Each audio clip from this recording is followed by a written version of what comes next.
ভাঙ্গনের কবলে পড়েছে হরিনগরের থেকে জেলেপল্লীতে যাওয়ার রাস্তাটি।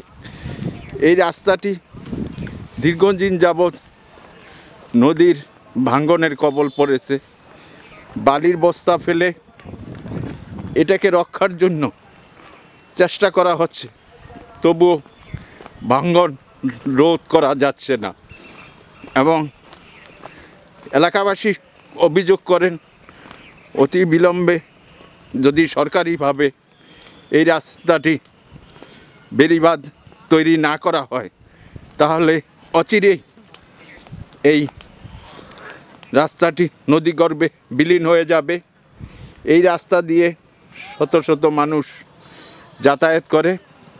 এর ফলে মানুষের রাস্তাটি, যাওয়ার রাস্তাটি